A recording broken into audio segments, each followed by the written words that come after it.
Hello anime fans and welcome back to our channel. तो आज की वीडियो में हम एक्सप्लेन करेंगे Bleach 1000 year blood war part 3 के एपिसोड नंबर 8 को। और अगर अभी तक आपने इसके पिछले एपिसोड्स नहीं देखे तो वो आपको हमारे चैनल पर मिल जाएंगे। तो वीडियो को एंड तक लाजमी देखना और चैनल को जरूर सब्सक्राइब कर लेना। So let's get start. Episode के स्टार्ट में हम रेंजी को देखते हैं जो कि जमीन पर गिरा पड़ा होता है और उसका काफी खून बह चुका था और उसकी ये हालत करने वाला कोई और नहीं बल्कि हमारा अपना उरियो इशिरा होता है। और इसके बाद हम सेनेटर लिली बारो को देखते हैं जो कि अब शिनिगामिस पर गोलियां बरसाना बंद कर देता है। और फिर सीन शिफ्ट होता है कैप्टन जराकी और कैप्टन मायूरी की तरफ जहां वो कैसल की तरफ भाग रहे होते हैं। और तभी उनके सामने आ जाता है सेनेटर पेर्निडा, जिसे देख कैप्टन जराकी कहता है कि आखिर ये कौन है। और जवाब देते हुए कैप्टन मायूरी कहता है कि क्या तुम मुझसे पूछ रहे हो या तुम खुद से बात कर रहे हो, क्योंकि अगर तुम मुझसे पूछ रहे हो तो मैं इसका जवाब नहीं दे सकता क्योंकि मुझे खुद को भी नहीं पता कि ये कौन है। और फिर कैप्टन जराकी दौड़ता है इस पर अटैक करने के लिए, लेकिन अचानक से कैप्टन मायूरी इसे वापस आने का कहता है क्योंकि उसने कुछ नोटिस किया था। इस पर कैप्टन जराकी जल्दी से वापस आ जाता है, लेकिन हम देखते हैं कि उसके हाथ से काफी खून बह रहा होता है। और कैप्टन जराकी कहता है कि भले ही उसने अपना हाथ खो दिया हो लेकिन बदले में उसने उसका सर खोल दिया है। और यहाँ हम पेर्निडा को देखते हैं जिसके सर पर काफी गहरा घाव होता है लेकिन वो कम्प्लीटली हील हो जाता है और जो उसका सर होता है वो ग्रो होकर और बड़ा होने लगता है। और यहाँ यामागुची इकाकू से कह रहा होता है कि अच्छा हुआ वो लोग इस फाइट में नहीं इन्वॉल्व हुए वरना उन सबका कचुम्बर बन जाता। जिस पर नेमू कहती है कि वो तो वैसे भी इस फाइट में इन्वॉल्व नहीं हो सकती क्योंकि जब तक उसे कैप्टन मायूरी ना कहे वो किसी भी फाइट में नहीं इन्वॉल्व होती। फिर हम कैप्टन जराकी के हाथ को देखते हैं जो कि खुद ही गोल गोल घूमने लगता है और काफी ज्यादा इंजर्ड हो जाता है। वो अपने दूसरे हाथ से अपने इस हाथ को काट कर अलग कर देता है और तभी जो उसका कटा हुआ हाथ होता है वो कम्प्लीटली डिस्ट्रॉय हो जाता है, जिसे देखकर कैप्टन मायूरी कहता है कि तुमने अपने हाथ को काटकर अच्छा फैसला किया है क्योंकि अगर तुम ऐसा नहीं करते तो शायद तुम्हारी पूरी बॉडी ही कम्प्लीटली डिस्ट्रॉय हो जाती।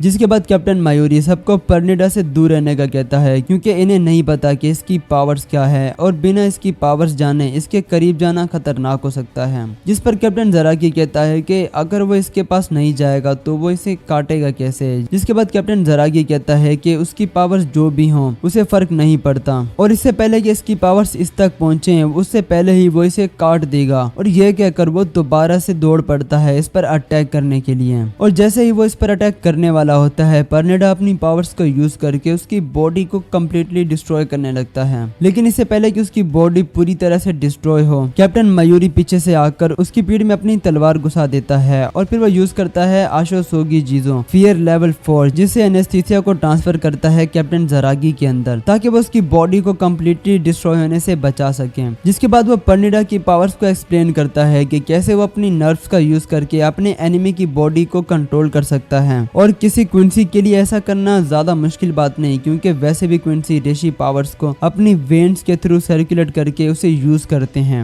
और इसके बाद पेर्निडा अपनी नर्व्स से इस पर अटैक कर देता है और कैप्टन मायूरी इसकी नर्व्स पर कोई एसिड फेंक देता है जिससे कि वो जलने लगती हैं और पेर्निडा एक बच्चे की तरह रोने लगता है। और यहाँ पर हमारा कैप्टन मायूरी बहुत इंजॉय कर रहा होता है और वो कह रहा होता है कि उसके पास हजारों ऐसे ड्रग्स हैं जो कि उसकी नर्व सिस्टम को डिस्ट्रॉय कर सकते हैं। और फिर वो कैप्टन जराकी से बात करते हुए कह रहा होता है कि तुम्हारा शुक्रिया ना सिर्फ एनिमी की पावर को आइडेंटिफाई करने के लिए बल्कि ये दिखाने के लिए भी कि जो उसकी आशोसोगी जीजो है उसे और भी ज्यादा इम्प्रूव करने की जरूरत है क्योंकि उसकी एनेस्थीसिया अभी इतनी ज्यादा पावरफुल नहीं है क्योंकि अभी भी कैप्टन जराकी होश में होता है। जिसके बाद इकाकू और यामागुची बात कर रहे होते हैं कि जो इनका एनिमी है मतलब पेर्निडा वो काफी ज्यादा पावरफुल है और उसकी जो पावर है वो काफी ज्यादा यूनिक है जिसे सिर्फ कैप्टन मायूरी ही फेस कर सकता है। तो इसलिए कैप्टन जराकी काफी ज्यादा इंजर्ड हो गए हैं। जिसके बाद यामागुची नेमो से कहता है कि तुम्हारा कैप्टन हमेशा की तरह ही सर फिरा है। जिस पर नेमो कहती है कि काश ऐसा ही हो। खैर इसके बाद मायूरी दोबारा से सेनेटर से बात करने लगता है और कहता है कि अब हमें तुम्हारी पावर्स का पता लग चुका है और ये पॉसिबल हुआ है कैप्टन जराकी की वजह से। और वैसे भी नोबल विक्ट्रीज हमेशा नोबल सेक्रीफाइस से ही जीती जाती हैं। और वो यहाँ बात कर रहा होता है कैप्टन जराकी की सेक्रीफाइस की और वो कह रहा होता है कि हमारे कैप्टन की सेक्रीफाइस की रिस्पेक्ट करते हुए तुम खुद को हमारे हवाले कर दो एज अ टेस्ट सब्जेक्ट। जो सुनकर सेनेटर बुक खुलाने लगता है और वो तभी ट्रांसफॉर्म हो जाता है एक बड़े सारे हाथ में जो कि सोल किंग का लेफ्ट आर्म होता है। जिस पर मायूरी कहता है कि उसे लगा नहीं था कि ये सोल किंग का लेफ्ट हैंड हो सकता है। वैसे उसे इसकी स्पिरिचुअल प्रेशर काफी ज्यादा सिमिलर लग रही थी कैप्टन दोनों की टाके की स्पिरिचुअल प्रेशर की तरह। तो अगर वो सोल किंग का राइट हैंड हो सकता है तो ये उसके लिए सरप्राइजिंग नहीं है कि ये उसका लेफ्ट हैंड हो सकता है। जिसके बाद ये हाथ अपने फिंगर से स्पाइडर के जाले जैसा कुछ निकाल कर इन पर अटैक कर देता है, जिससे मायूरी किसी तरह के लिविंग क्रीचर जो कि छाते की तरह लग रहे होते हैं उनसे खुद को प्रोटेक्ट करता है।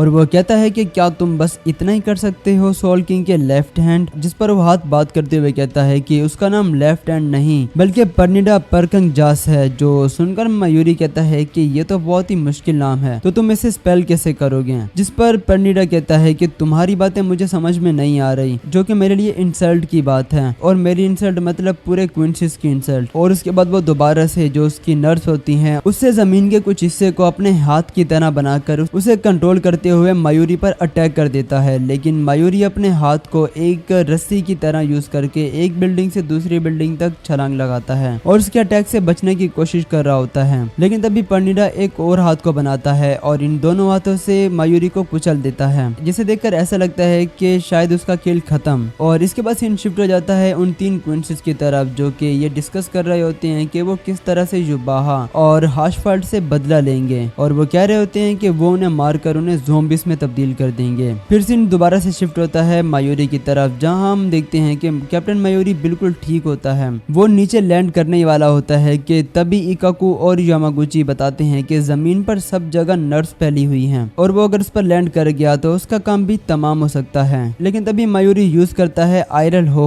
और वो हवा में ही फ्लोट करने लगता है। और वो बताता है कि ये क्विंसिस की ही पावर है जिसे उसने सबसे पहले डिस्कवर किया था जब उसने पहली बार फाइट की थी उरियो इशिडा के साथ। और तभी वो स्नेक जैसे दिखने वाले इंसान को परनिडा के ऊपर फेंक देता है, जो उसकी फिंगर के साथ लिपट जाता है। और जैसे ही मायूरी एक बटन दबाता है तो वो जो इंसान जैसे दिखने वाला स्नेक होता है वो फट जाता है, जिससे उसकी फिंगर कट कर अलग हो जाती है और वो इस फिंगर को as a test subject collect करने लगता है। लेकिन तभी इस फिंगर के अंदर से भी नर्व्स निकलती है और इसके हाथ पर लिपट जाती हैं। इससे पहले कि वो मायूरी के हाथ को कंट्रोल करे, वो पहले ही अपने हाथ को काट कर उसे दोबारा से सिलाई कर उसे दोबारा से सी देता है। और वो हम देखते हैं कि जो फिंगर अलग हुई थी वो कम्प्लीटली हाथ बन जाता है और इस पर अटैक कर देता है। जिसके बाद मायूरी बताता है कि उसने एक बुक में पढ़ा था कि सोल किंग का जो राइट हैंड है वो कंट्रोल करता है स्टिलनेस को और लेफ्ट हैंड एडवांसमेंट को। और वो कहता है कि जो नॉलेज उसे बुक से मिलती है वो उसके लिए तब तक नॉलेज नहीं होती जब तक कि वो उसे खुद ना देख ले। और इसके बाद वो रिलीज करता है अपनी बंकाई। वैसे तो हम सबको पता है कि उसकी बंकाई एक पॉइजन की तरह काम करती है, लेकिन इस बार वो किसी और तरह की बंकाई का यूज करता है। वो अपनी जान पाकटों से एक बड़े सारे भद्दे जैसे दिखने वाले बच्चे को निकालता है और इस भद्दे जैसे दिखने वाले बच्चे के पेट में भी एक और बच्चा होता है, जो इसका पेट फाड़कर इससे बाहर निकलता है, जो दिखने में गोल्डन कलर का होता है और बहुत ही ज्यादा वियर्ड लग रहा होता है। जिसके बाद वो अजीब जैसा दिखने वाला बच्चा इन हाथों को खाना शुरू कर देता है और वह देखते ही देखते इन तीनों हाथों को खा लेता है, जो देख मुझे तो बहुत ही ज्यादा अजीब लगा था। खैर इसके बाद कैप्टन मायूरी बहुत जोर जोर से हंसने लगता है और यहाँ पर एपिसोड खत्म हो जाता है। वैसे मुझे तो ये पूरा एपिसोड बहुत ही ज्यादा अजीब लगा, लेकिन आप लोग मुझे कमेंट में जरूर बताना कि आप लोगों को ये एपिसोड कैसा लगा।